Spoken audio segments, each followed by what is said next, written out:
Saya melihat di Papua sudah tepik sorak. Dukungan Pasifik, dukungan Afrika, itu ya sekedar kesadaran masyarakat internasional terhadap isu Papua, itu belum dukungan.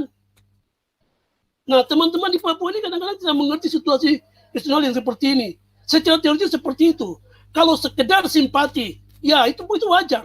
Baik individu maupun civil society yang ada di banyak negara, mereka sekedar simpati itu bagian dari, bahkan kalau negara pun ikut simpati dan memberikan perhatian terhadap isu Papua, itu karena mereka semua menghormati prinsip R2P, responsibility to protect of human being itu.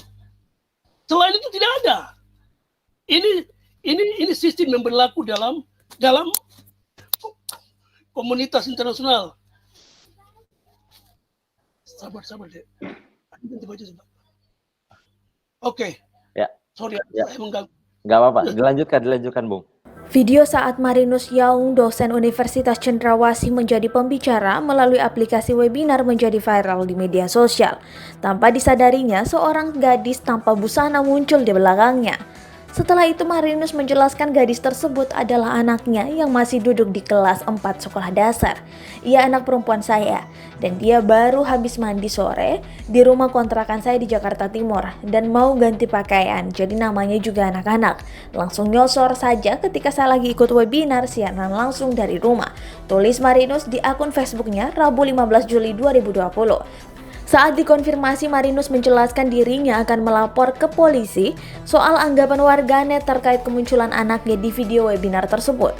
Marinus menyayangkan komentar negatif tentang anaknya itu. Salah satunya adalah informasi yang menyebutkan perempuan di belakang Marinus merupakan pekerja seks komersil.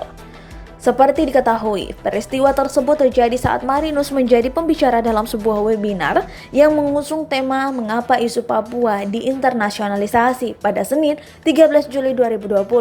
302 orang akan dilaporkan. Marinus mengaku terus berkonsultasi dengan Cybercrime Mabes Polri untuk melacak penyebar informasi itu. Marinus pun prihatin karena hingga saat ini tidak ada seorang pun yang meminta maaf.